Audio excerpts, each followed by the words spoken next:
अब मुझे ये बताइए कि यहाँ जितने वोटों के काटने की जो बात हो रही है, उतने ही वोट तो भाजपा को चाहिए इस पूरे चुनाव को जीतने के लिए। तथाकथित लीगल प्रक्रिया जो शुद्धिकरण से शुरू हुई वोटर के, वो भाजपा को जिताने के एंड गोल के साथ खत्म होगी। बंगाल में आपने जो फिगर बताई ना, वो तो सेकंड राउंड में 27 लाख बाहर हुए, फर्स्ट राउंड में 64 लाख बाहर हो गए, टोटल 91 लाख हैं।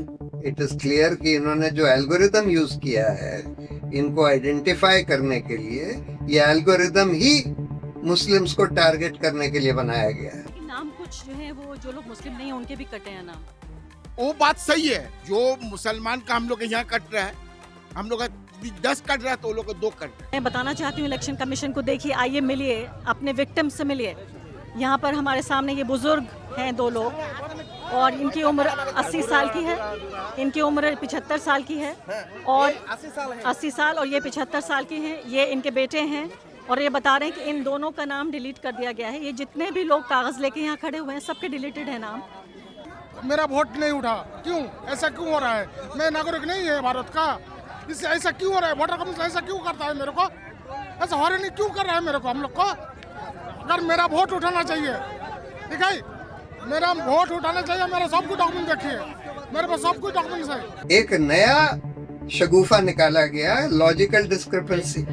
इसका मतलब ये है, कहते हैं कि अगर किसी के 5 से ज्यादा बच्चे हैं तो उसको हम लॉजिकल डिस्क्रिपेंसी में डाल दें। अच्छा। हाँ, देखिए, नॉर्मल प्रिजम्पशन कानून का ये होता है कि you are innocent until proven guilty. यहाँ उल्टा कर दिया गया। यहाँ उल्टा कर दिया है, you have to prove yourself to be innocent until then you are guilty. यानी आप नागरिक नहीं हैं, पहले मान के चला जा रहा है कि आप नागरिक नहीं है, साबित कीजिए कि आप नागरिक हैं। सम्राट चौधरी की बात करना चाहती हूँ, उनका एक बयान वायरल हो रहा है। हमने अभी तक 22 लाख लोगों का नाम भी काटा, 22 लाख लोगों का अनाज भी बंद किया, और आगे भी उसके ड्राइविंग लाइसेंस से लेकर एक जो कार्ड है उसको बंद करना। तो प्लान जो है वो ये है। और जैसे वो सम्राट चौधरी कह रहे हैं कि हमने खत्म कर दिया है, बहुत ही खतरनाक चीज, बहुत ही खतरनाक खेल खेला जा रहा है। सवाल ये है कि क्या एक बार इलेक्शन में वोट देने का हक अहम नहीं है लोगों का? नमस्कार, इस खास कार्यक्रम में आपका बहुत बहुत स्वागत है। मैं हूं आरफा खानम शेरवानी। इस खास पॉडकास्ट में जिस एक मुद्दे पर हम चर्चा करेंगे वो है लोकतंत्र की बुनियाद, यानी आम आदमी के वोट देने का अधिकार और इलेक्शन कमीशन का इस वोट को निष्पक्ष और स्वस्थ तरीके से इस पूरी कार्रवाई को अंजाम देने का। लेकिन भारत में और भारत के इतिहास में शायद पहली बार, कम से कम मेरे जीवन काल में पहली बार, इस बात पर एक बहुत बड़ा क्वेश्चन मार्क लगा है कि क्या भारत में चुनाव स्वच्छ और स्वस्थ तरीके से हो पा रहे हैं या नहीं, या फिर जिस शुद्धिकरण का जिक्र कर रहे हैं हमारे चीफ इलेक्शन कमिश्नर कि हम एसआईआर इसलिए कराना चाहते हैं कि शुद्धिकरण करना चाहते हैं, वो भारत के बिल्कुल शुद्ध जो नागरिक है उसके साथ, उसके जीवन के साथ, उसके अधिकारों के साथ कितना बड़ा खिलवाड़ है। अभी आप देखिए पश्चिम बंगाल में कुछ ही दिनों में चुनाव होने वाले हैं और वहां पर जो इलेक्टोरल रोल है वो फ्रीज हो चुका है।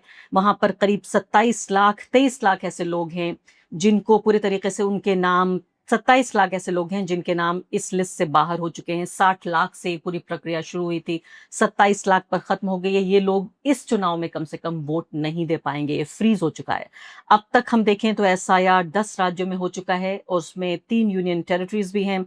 जो इलेक्टोरल रोल है वो करीब करीब 5.5 करोड़ से ज्यादा जो लोग हैं वो इससे बाहर आ चुके हैं। ज्यादातर गुजरात और उत्तर प्रदेश में ऐसा हो रहा है। किस तरह का खतरा है जो यहाँ पर महसूस हो रहा है, क्या किया जा सकता है इस बारे में? भारत के जाने माने मशहूर लॉयर सुप्रीम कोर्ट में इस वक्त प्रशांत भूषण जी इस वक्त हमारे साथ मौजूद हैं। प्रशांत भूषण जी, आप तो एक वकील हैं, फिर आप अचानक ये एसआईआर के मुद्दे पर इतना बढ़ चढ़कर क्यों बोल रहे हैं? आप प्रेस कॉन्फ्रेंसेस में शामिल हो रहे हैं, दिल्ली में आपने एक प्रेस कॉन्फ्रेंस की, सोशल मीडिया पे आप ये मुद्दा उठा रहे हैं, आप एसआईआर में क्यों शामिल हो रहे हैं? क्योंकि मुझे लगता है कि ये पूरे हमारे लोकतंत्र का एक बहुत ही मूल आधार है, वोट देने का हक। और इसको, ये जो अभी कुछ जस्टिस नागरत्ना की बेंच के बारे में ये कहा जा रहा है, उन्होंने बोल दिया है कि वोट करना मौलिक अधिकार नहीं है, ये शायद लगता है कि कोई स्ट्रे रिमार्क था। क्योंकि अभी 5 जजों की खंडपीठ ने जब इलेक्शन कमिश्नर के चयन का केस उनके सामने गया और उन्होंने ये बोला कि इलेक्शन कमिश्नर का चयन सरकार के हाथ में नहीं रह सकता क्योंकि उससे लोकतंत्र खतरे में आ जाएगा।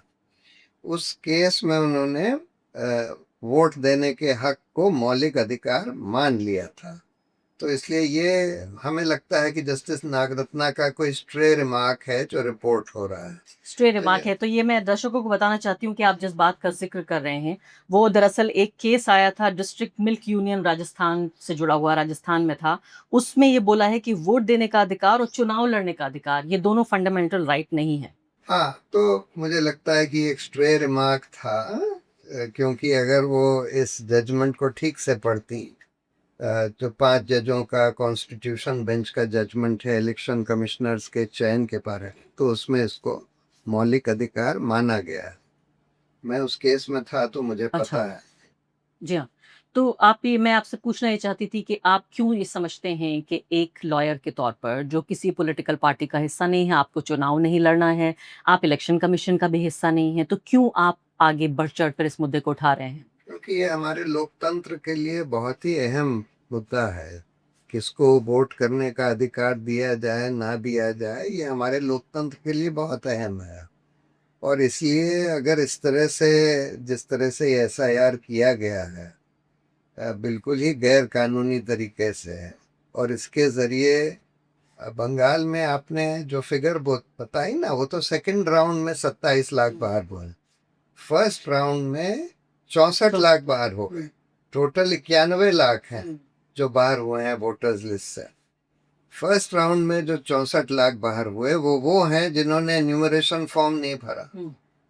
उसके बाद इन्होंने लॉजिकल डिस्क्रिपेंसीज के नाम पर 60 लाख लोगों का नाम और फ्लैग किया, जो कि टारगेटेड एक्सक्लूजन्स थे, जिसमें कि अधिकतर लोग मुसलमान हैं, जिनको फ्लैग किया गया सेंट्रल इलेक्शन कमीशन के द्वारा कि भाई इनके लॉजिकल डिस्क्रिपेंसीज हैं। तो इट इज़ क्लियर कि इन्होंने जो एल्गोरिदम यूज़ किया है इनको आइडेंटिफाई करने के लिए, ये एल्गोरिदम ही मुस्लिम्स को टारगेट करने के लिए बनाया गया है।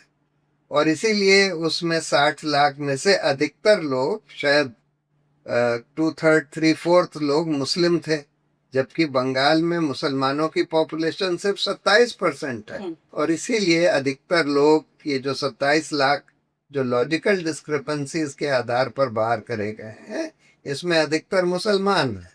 तो ये एक टारगेटेड एक्सक्लूजन है। पहला जो राउंड में हुआ, जिन्होंने एन्यूमरेशन फॉर्म नहीं भरा, जिसमें 64 लाख लोग बाहर हुए, वो भी बहुत गंभीर मुद्दा है, लेकिन वो टारगेटेड नहीं था।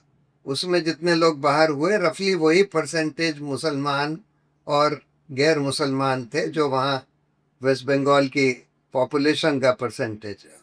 तो इस वजह से ये बहुत ही गंभीर मुद्दा है। देखिए, मैं इसको गैर कानूनी क्यों कहता हूँ। बहुत बड़ा आरोप लगा रहे हैं आप, दो बातें कह रहे हैं, एक तो गैर कानूनी और दूसरे आप ही कह रहे हैं कि ये टारगेटेड है मुसलमानों के सेकेंड ऊपर। राउंड में बिल्कुल टारगेटेड था। पहला ये गैर कानूनी इसलिए है क्योंकि जो रिप्रेजेंटेशन ऑफ पीपल एक्ट है, जो कानून है, ये जो इंटेंसिव रिवीजन का अधिकार इलेक्शन कमीशन को देता है, ये कहता है कि इलेक्शन कमीशन में, for reasons to be recorded in writing, do an intensive revision in a constituency और a part of a constituency. ये कहीं अधिकार नहीं देता इलेक्शन कमीशन को कि पूरे राज्य में या कई राज्यों में वो इंटेंसिव रिवीजन कर दें और एक ही रीजन दे दें कि बहुत लोग शिफ्ट हो गए हैं, बहुत लोग मर गए हैं। ये तो हर समय होता रहता है। ये कोई रीजन नहीं है जस्टिफाई करने का कि पूरे राज्य में इस तरह का इंटेंसिव रिवीजन, जहां वोटर्स लिस्ट नए सिरे से बनाई जा रही है। इतिहास में हिंदुस्तान में 1951 के बाद कभी ऐसा नहीं हुआ कि वोटर्स लिस्ट नए सिरे से बनाई गई। एक कंस्टिट्यूएंसी, ठाकुर द्वारा यूपी की एक कंस्टिट्यूएंसी, उसके एक पार्ट में वोटर्स लिस्ट नए सिरे से बनाई गई थी जब लिंगडो साहब चीफ इलेक्शन कमिश्नर थे, और उसमें भी बहुत एलैबोरेट 3 पेज के रीजंस दिए गए थे क्यों यहाँ पर वोटर्स लिस्ट नए सिरे से बनाने की जरूरत। अदरवाइज 2003 में भी जब इंटेंसिव रिवीजन हुआ तो डोर टू डोर एन्यूमरेशन हुआ था, नए सिरे से वोटर्स लिस्ट नहीं बनाई गई थी। Booth level officers door to door जाते थे, वहां से पूछते थे कि कौन जना पुरानी लिस्ट लेकर कि इनमें से कौन लोग मर गए हैं, कौन लोग शिफ्ट हो गए हैं, कौन लोग नए आ गए हैं, उस आधार पर उसमें फेरबदल किया जाता था। ऐसा कभी नहीं हुआ पहले कि नए सिरे से वोटर्स लिस्ट बनाई गई हो पूरे पूरे राज्यों में। 1951 में पहली बार जब वोटर्स लिस्ट बनाई गई थी तो ऑब्वियसली नए सिरे से बनाई गई थी। जब हिंदुस्तान लोकतांत्रिक देश बना था और पहले चुनाव हुए थे, उस समय जरूर नए सिरे से बनाई गई थी ऑब्वियसली, लेकिन उसके बाद कभी नए सिरे से नहीं बनाई गई, हर बार पुरानी लिस्ट को देखकर।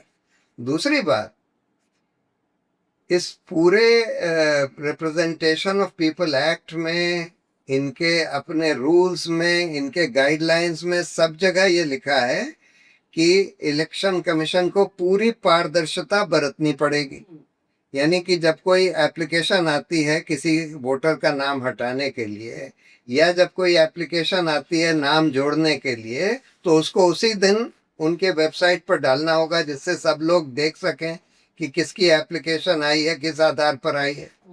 इन्होंने कोई ट्रांसपेरेंसी नहीं बरती, और ये लॉजिकल डिस्क्रिपेंसीज के नाम पर भी जो 60 लाख लोगों के नाम इन्होंने टैग करे, इस पर भी या कोई भी लिस्ट में ये लोग मशीन रीडेबल फॉर्म में लिस्ट ही नहीं दे रहे हैं। जिसको ऑल्ट न्यूज ने बाद में जाके फिर पढ़ा उस लिस्ट को और पता लगाया। जानबूझ के मशीन रीडेबल फॉर्म में नहीं दे रहे हैं, जिससे कि लोग ढूंढ ना सकें कंप्यूटर का यूज करके कि भाई किन लोगों के नाम हैं, किन लोगों के नाम डुप्लीकेट्स हैं, वगैरह वगैरह। फिर इन्होंने उसमें इनके रूल्स में लिखा है कि डी डुप्लीकेशन सॉफ्टवेयर यूज करना जरूरी है डुप्लीकेट नाम को हटाने के लिए। दो तरह के डुप्लीकेट्स होते हैं, फोटोग्राफिक डुप्लीकेट्स, जहां पर एक ही फोटोग्राफ, जो जैसे राहुल गांधी ने अपनी प्रेस कॉन्फ्रेंस में दिखाया था, एक ही फोटो पर 20 लोगों के, 50 लोगों के नाम रजिस्टर्ड है। बिल्कुल। या नाम भी वही है, फादर का नाम भी वही है, एड्रेस भी वही है, और उस पर 10 लोगों के नाम रजिस्टर्ड हैं, सेम डेमोग्राफिक सिमिलैरिटी के, तो उनको हटाना होता है। लेकिन इन्होंने डी डुप्लीकेशन सॉफ्टवेयर नहीं यूज करी, विद द रिजल्ट की जो डुप्लीकेट्स हैं वो नहीं हटाए गए।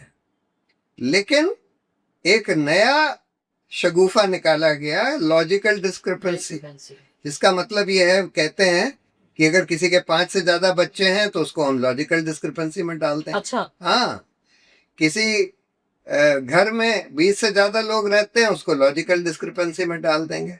किसी फादर या मदर और बच्चे की एज में डिफरेंस जो है 20 साल से कम है, तो उसको लॉजिकल डिस्क्रिपेंसी में डाल देंगे। और इस तरह से 60 लाख लोगों का नाम, और एक एल्गोरिदम यूज किया गया, सेंट्रल इलेक्शन कमीशन ने यूज किया, और उस एल्गोरिदम में ये निकल कर आया कि टारगेटेड मुस्लिम्स को टारगेट किया गया, कि उसमें अधिकतर नाम जो लॉजिकल डिस्क्रिपेंसीज में आए वो मुस्लिम्स थे। तो और उसके बाद जल्दीबाजी में सुप्रीम कोर्ट ने ये कह दिया कि अच्छा, हम दूसरे स्टेट्स के जजेस को बुला लेते हैं। उन्होंने 300-350 जजेस जो हैं, मैजिस्ट्रेट्स वगैरह, अलग अलग स्टेट से बुला लिए कि भाई तुम लोग 20 दिन या 3 हफ्ते के अंदर ये 60 लाख केस का निपटारा कर दो। यानी कि हर एक जना अगर 10-10 घंटे भी काम करता तो उसको हर रोज 300 केसेस, यानी कि हर 2 मिनट में एक केस तय करना था, और किसी को हियरिंग की अपॉर्चुनिटी नहीं दी गई। और उस आधार पर आप तय कर रहे हैं, जिसमें 60 लाख में से 27 लाख लोगों के नाम उन्होंने हटा दिए। तो ये बहुत गलत तरीका है किसी का नाम वोटर्स लिस्ट से हटाने का। इनफैक्ट सिटीजनशिप के आधार पर भी सुप्रीम कोर्ट ने ये बोला था कि अगर इलेक्शन कमीशन किसी का नाम सिटीजनशिप के आधार पर हटाना चाहता है, तो पहले तो उसको ये देखना पड़ेगा कि इसका नाम पिछले वोटर्स लिस्ट में था कि नहीं, और था तो प्राइमा फेसी एविडेंस है कि वो सिटीजन है। उसके बाद आपको अगर कोई डाउट है उसकी सिटीजनशिप पर, तो आप उसको नोटिस देंगे, उसको सब आधार बताएंगे कि इस आधार पर हम तुम्हारी सिटीजनशिप डाउट कर रहे हैं, और उसको पूरी अपॉर्चुनिटी देंगे कि वो आकर कोई भी एविडेंस दे सके, ओरल या डॉक्यूमेंट्री। इस देश में अधिकतर लोग ऐसे हैं जिनके पास कोई डॉक्यूमेंट नहीं है ये दिखाने के लिए कि वो इंडियन सिटीजन है। वो सिर्फ ओरल एविडेंस दे सकते हैं कि भाई हम यहाँ पैदा हुए, हम यहाँ रहते हैं, एफिडेविट दे सकते हैं, ज़्यादा से ज़्यादा हलफनामा दे सकते हैं। और सुप्रीम कोर्ट ने लाल बाबू हुसैन के केस में 1995 का, जिसको कि इलेक्शन कमीशन बार बार अपने गाइडलाइंस में रीटरेट करता रहा है, उसमें ये बोला है कि भाई आप ऐसे नहीं हटा सकते, आपको पहले नोटिस देना होगा, रीजंस देने होंगे, उसके बाद उसकी सारी बात सुननी होगी, सारा एविडेंस देखना होगा और उसके बाद तय करना होगा।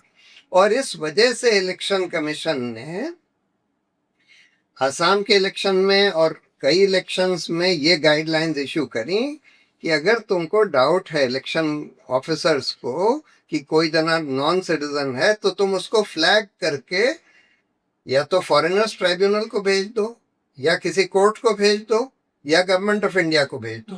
तुम खुद उसका नाम मत हटाओ इस आधार पर कि वो नॉन सिटीजन है। बिल्कुल। लेकिन इन्होंने सब पलट प्रशांत जी, यहाँ आप जो ये कानूनी भाषा का इस्तेमाल कर रहे हैं, ये ऐसा लगता है कि वो किताब तो बहुत धूल खा रही है, क्योंकि आज के तारीख में आप ये देखिए कि जो हमारे इलेक्शन कमीशन है, चीफ इलेक्शन कमिश्नर है, वो बाकायदा जो पार्टी है टीएमसी उससे लड़ रहे हैं। जिस तरह की बहुत ही अभद्र भाषा का इस्तेमाल किया जा रहा है, जहाँ उन्हें गेट लॉस्ट कहा जा रहा है और तमाम तरह की चीज़ें जो बहस हो रही हैं। सुप्रीम कोर्ट ये कहता है कि आप अगर इस चुनाव में नहीं दे पाए वोट, तो आप अगले चुनाव में वोट दे सकते हैं। यानी वोटिंग को भी बहुत ही हल्के तौर पे लिया जा रहा है।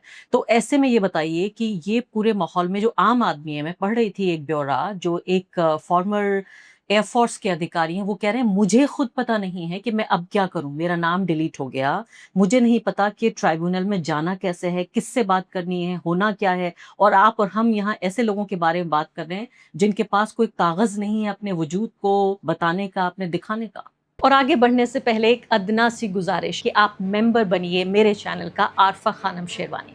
अगर आप मेंबर बनते हैं, आपके समर्थन से आप मेरा हाथ मजबूत करेंगे, इतना मजबूत कि मैं सत्ता का कॉलर पकड़ के सवाल पूछ सकूंगी और जो हमारे समुदाय में हाशिए के जो तबके हैं उनकी आवाज़ उठा सकूंगी। आप यकीन जानिए, आपका एक छोटा सा सहयोग मेरे लिए इतना बड़ा होगा जिसके लिए आप अंदाजा भी नहीं लगा सकते। देखिए, ट्राइब्यूनल में तो अभी तक 2 केस तय करे गए हैं। तो ट्राइब्यूनल में जाना तो मतलब वो कह रहे हैं कि भाई अगले आप 5 साल में कोशिश कर लीजिए उस ट्राइब्यूनल की प्रक्रिया में, और उसमें शायद आपका नाम वापस आ जाए। सवाल ये है कि क्या एक बार इलेक्शन में वोट देने का हक अहम नहीं है लोगों का? क्या उनको, देखिए, नॉर्मल प्रिजम्पशन कानून का ये होता है कि you are innocent until proven guilty. यहाँ उल्टा कर दिया गया यहाँ उल्टा कर दिया है, you have to prove yourself to be innocent until then you are guilty. यानी आप नागरिक नहीं हैं, पहले मान के ये चला जा रहा है कि आप नागरिक नहीं है, साबित कीजिए कि आप नागरिक, बजाय इसके कि सरकार को ये साबित करना था कि वो नागरिक नहीं है। अब यहाँ पर मैं आपको उदाहरण देना चाहती हूँ कि कितना खतरनाक है ये पूरा एसआईआर का प्रोसेस और कितने हल्के रूप में सुप्रीम कोर्ट ने इससे कहा कि अब की बार नहीं कर पा रहे तो अगली बार वोट दे देना। वो अलग बात है कि इससे जीत और हार भी तय होगी, मैं इसके ऊपर भी आऊंगी। मैं पश्चिम बंगाल का दौरा करके आई हूँ, बहुत सारी रिपोर्ट्स भी मैं इसी चैनल पे दर्शकों को दिखा रही हूँ। मैं सम्राट चौधरी की बात करना चाहती हूँ। उनका एक बयान वायरल हो रहा है और जिसमें वो ये कह रहे हैं, बिहार का उदाहरण देकर कह रहे हैं कि हमने 27 या 23, वो कह रहे हैं हमने इतने लाख लोगों के नाम वहां से हटवा दिए। हमने, इलेक्शन कमीशन नहीं कह रहे, वो कह रहे हैं हमने हटवा दिए। बीजेपी के नेता जिनको ये भी मारा जा रहा है कि मुख्यमंत्री बन सकते हैं वो। और उसके बाद आगे बढ़ के वो कहते हैं कि अब हम इनका गेहूं, अनाज और राशन बंद कराएंगे, उसके बाद इनसे आधार कार्ड भी हम छीनेंगे। तो प्लान जो है वो ये है।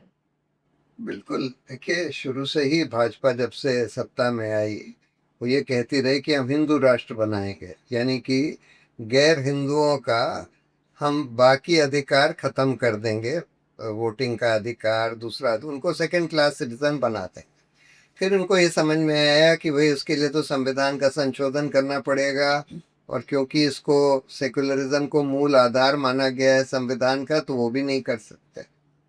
फिर इन्होंने सोचा कि हम एनआरसी के जरिए इनको नेशनल रजिस्टर ऑफ सिटीजन से हटा देंगे। असम में शुरू किया, लेकिन असम में क्योंकि सुप्रीम कोर्ट ने उस समय मॉनिटर कर लिया और सुप्रीम कोर्ट ने एकदम कम्युनल आधार पर नहीं होने दिया, तो इसलिए वहां पर जितने लोग एनआरसी के बाहर रहे, करीब 20 लाख लोग, उसमें वही 70% हिंदू थे, 30% मुस्लिम थे, जो वहां की रफली पॉपुलेशन डेंसिटी है। अब इनको लगा कि अच्छा, हम अब एसआईआर के जरिए मुसलमानों का नाम वोटर्स लिस्ट से हटा देते हैं। और वोटर्स, जैसे सम्राट चौधरी कह रहे हैं, वोटर्स लिस्ट से हटा दिया तो फिर नेक्स्ट स्टेप है कि राशन कार्ड से भी हटा दो। और जो नहीं, और उसके बाद तो बहुत सारे अधिकार है प्रशांत जी। मुझे तो बहुत ये बात चिंता में ला रही है कि इससे पहले कि वाकई आपको डिटेंशन सेंटर में भेजा जाएगा, जब आपके तमाम अधिकार खत्म हो जाएंगे, वो कह रहे हैं कि हमने बंद कर दिए, कर नहीं रहे हैं। वो कह रहे हैं कि हमने राशन नहीं दे रहे हैं, गेहूं नहीं दे रहे हैं, उन्हीं के शब्दों में मैं कह रही हूँ। और उसके बाद वो कह रहे हैं कि जो पासपोर्ट है, और उसके बाद जो बात हो रही है आधार कार्ड की, मैं तो कहती हूँ उसके बाद जमीन का अधिकार। कोई सरकारी नौकरी में है तो नौकरी नहीं रहेगी उसके पास, जब वो नागरिक ही नहीं रहा, जब उसके पास वोटर आईडी कार्ड नहीं है। तो ये सब कनेक्टेड है क्या? मैं गलत कह रही हूँ? हाँ, ये सब कनेक्टेड है। तो इसलिए बहुत सारे अधिकार खत्म हो जाएंगे जो सिर्फ नागरिकों के होते हैं। इनफैक्ट आर्टिकल 19 के भी जो मौलिक अधिकार हैं, फ्रीडम ऑफ स्पीच, ये सिर्फ नागरिकों के लिए है, ये भी खत्म हो जाएगा। फ्रीडम ऑफ स्पीच, बोलने का अधिकार, बुनियादी अधिकार जो बोलने का अधिकार, बोलने का अधिकार, कोई प्रोफेशन प्रैक्टिस करने का अधिकार, कहीं पर भी रहने का अधिकार, ये सब आर्टिकल 19 राइट्स हैं। इक्वालिटी का राइट और राइट टू लाइफ, इन दोनों को तो नॉन सिटीजन्स के लिए भी दिया गया है। लेकिन आर्टिकल 19 के जो सिविक राइट्स हैं, freedom of speech, freedom of assembly, freedom of profession, freedom of movement, ये सारे सिटीजन्स के लिए मौलिक अधिकार हैं। तो वो भी खत्म करे जा सकते हैं। और जैसे वो सम्राट चौधरी कह रहे हैं कि हमने खत्म कर दिया है, बहुत ही खतरनाक चीज, बहुत ही खतरनाक खेल खेला जा रहा है केंद्र सरकार के द्वारा, जिसमें इलेक्शन कमीशन भाजपा के ही एक यूनिट की तरह काम कर रही है।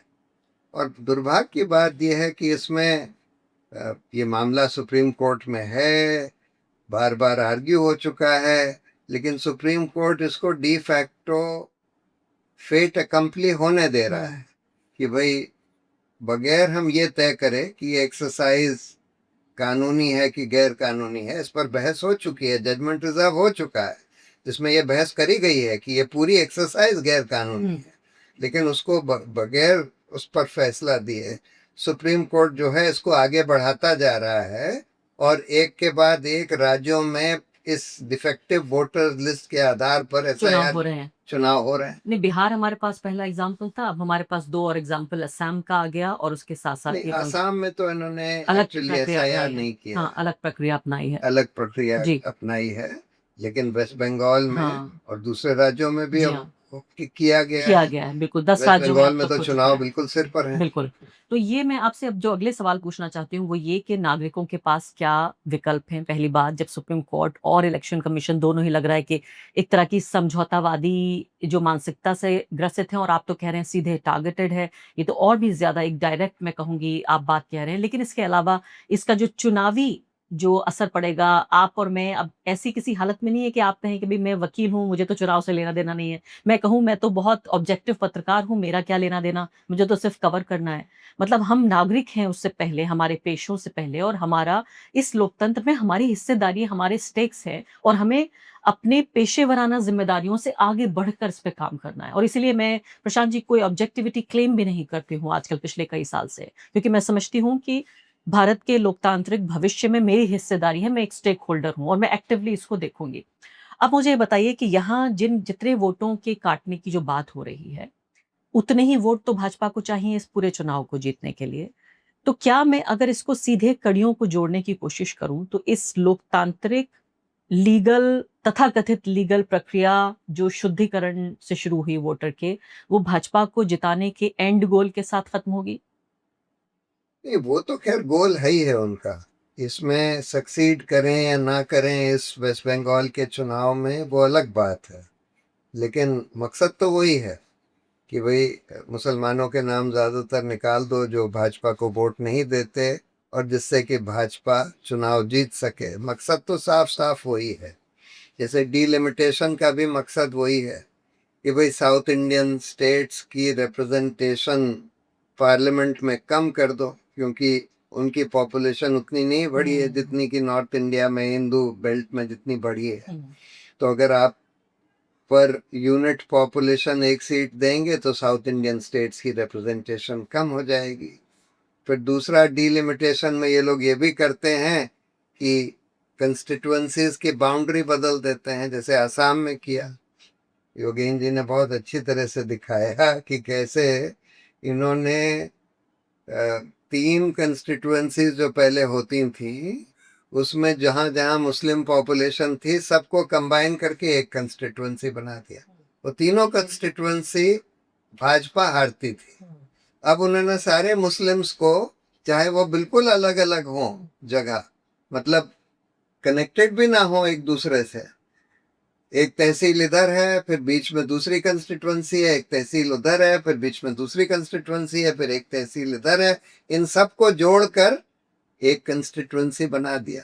मतलब बिल्कुल डिस्कनेक्टेड कंस्टिट्यूएंसीज को एक कंस्टिट्यूएंसी बना दिया, जिससे कि मुसलमान जितने हैं सब एक जगह हो जाएं। एक सीट वो तो हारनी ही है, लेकिन 2 जीत जाएंगे। लेकिन 2 जीत जाएंगे। मतलब ये इनका पूरा खेल है। इसके अलावा अभिषेक बैनर्जी, मैं देख रही थी उनका जो बयान आ रहा है वो ये कह रहे हैं कि भाई देखिए बंगाली हिंदुओं को सबसे ज्यादा निकाला जा रहा है। 90 लाख जो एक्सक्लूड हुए हैं SIR में वोटर, उनमें 63% हिंदू हैं और 34% मुसलमान हैं। अब इस आर्ग्यूमेंट को 2 तरह से देखा जा सकता है। पहली बात तो ये कि 27% अगर आबादी है वहां मुसलमानों की, तो 34% यानी कि कुछ और थोड़े से, यानी 7% और मुसलमानों को निकाला गया, जो इतनी बड़ी बात नहीं मानी जाएगी। लेकिन अगर दूसरे तरीके से देखा जाए तो ये कौन से बंगाली हिंदू हैं जिनको निकाला जा रहा है? आप इस आर्ग्यूमेंट से सहमत हैं? ये जो फाइनल फिगर आ रही है कि 63% बंगाली हिंदुओं को इस SIR से बाहर किया गया है। देखिए, पहले राउंड में जो एक्सक्लूजन हुए थे जिसमें कि 64 लाख थे जी, जिन्होंने न्यूमरेशन फॉर्म नहीं भरा, वो तो शायद टारगेटेड नहीं था। उसमें उतने ही हिंदू उतने ही मुस्लिम जितनी की उनकी पॉपुलेशन है। सेकेंड राउंड में जो 27 लाख लोग लॉजिकल डिस्क्रिपेंसी के आधार पर बाहर करे गए हैं, ये टारगेटेड है।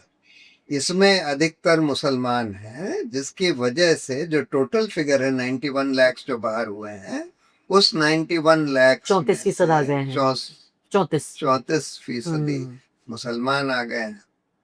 तो बल्कि ये फर्स्ट ड्राफ्ट का मुझे याद आ रहा है, मैंने उस पर एक कार्यक्रम किया था और उस डेटा को मैंने देखा था कि जो एनालिसिस था डेटा का, उसमें ये था कि ज्यादातर मुसलमान, चूंकि वो गांव देहात में रहते हैं, तो अपने जमीन के कागज दिखा पाए थे और फर्स्ट ड्राफ्ट में ज्यादातर क्लियर हो गए थे, वो बाहर आ गए थे।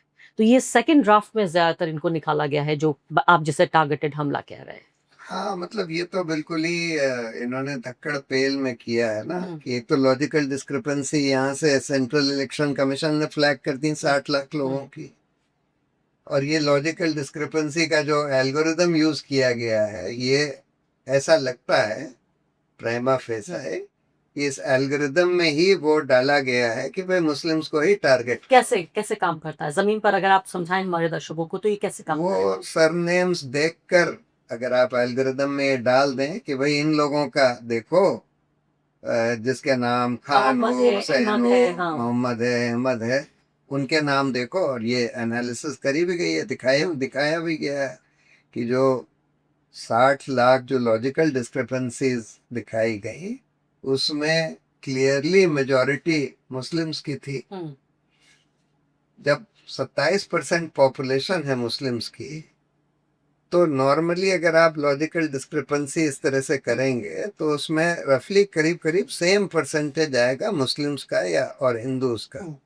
लेकिन इन्होंने क्लियरली कुछ ऐसा एल्गोरिदम यूज किया है जिसमें मुसलमान ज्यादा उसमें उसके नेट में आ गए। और हद तो ये हो गई है कि किसी का नाम, अगर 2 अलग अलग डॉक्यूमेंट्स हैं, किसी का अफजल था एक में जेड के साथ, और वही बंगाल में जाके अफजल हो जाता है, तो अगर 2 डॉक्यूमेंट में जे और जेड का फर्क है तो वो आदमी भी बाहर हो गया, वो कभी अपना नाम साबित नहीं कर पाएगा।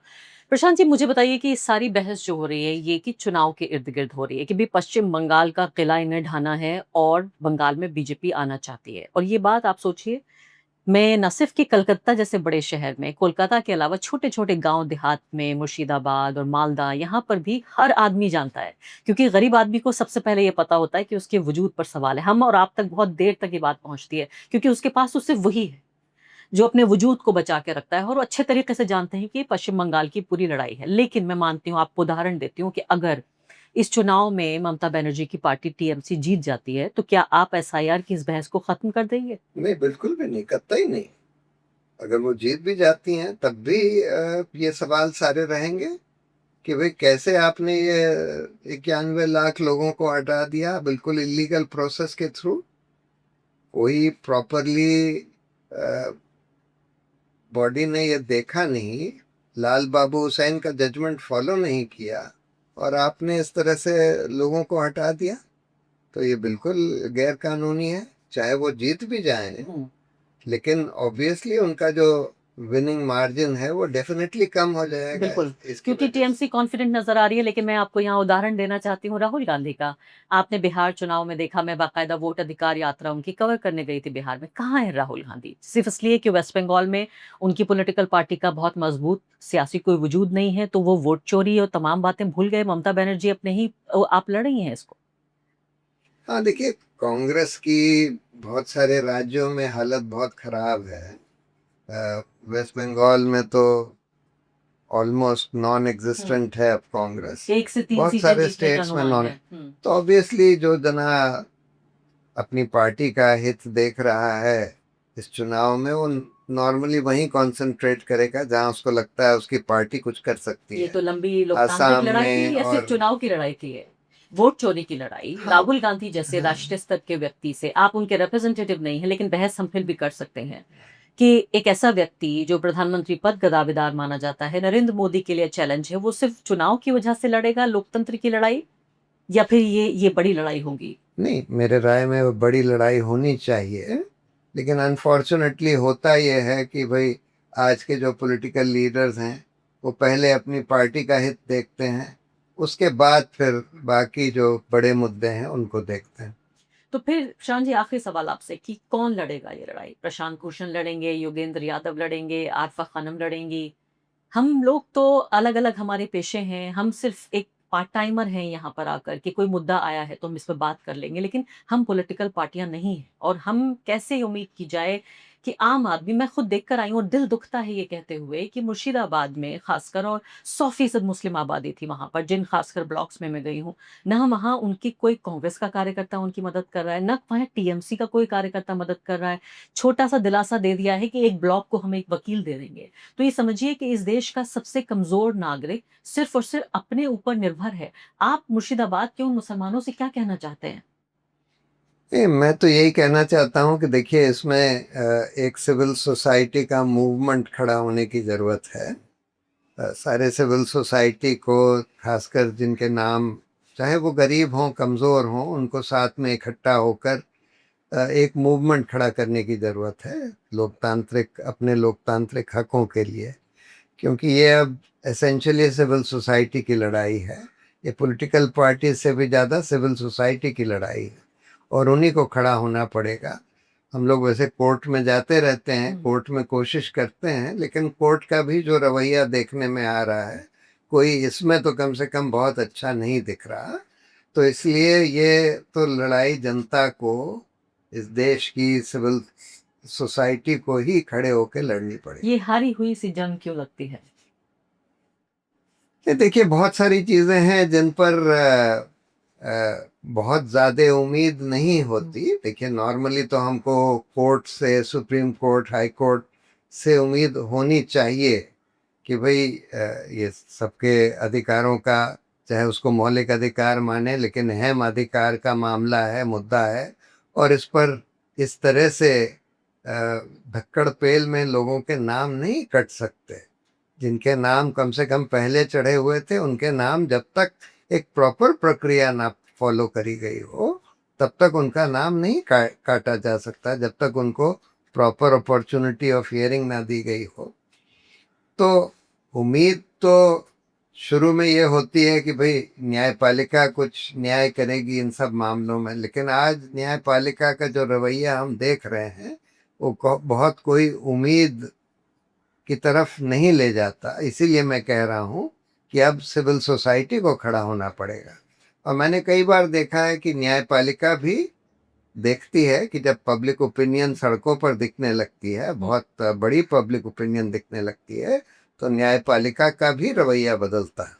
उम्मीद करते हैं कि वो दिन आएगा जबकि पब्लिक ओपिनियन को, लोगों की राय को देख के न्यायपालिका अपना रवैया बदलेगी। बहुत-बहुत शुक्रिया प्रशांत भूषण से हमसे बातचीत करने के लिए, और खासकर मैं शुक्रिया अदा करना चाहती हूँ आप जो इंसानियत के लिए काम कर रहे हैं, भारत के लिए कर रहे हैं। Thank you.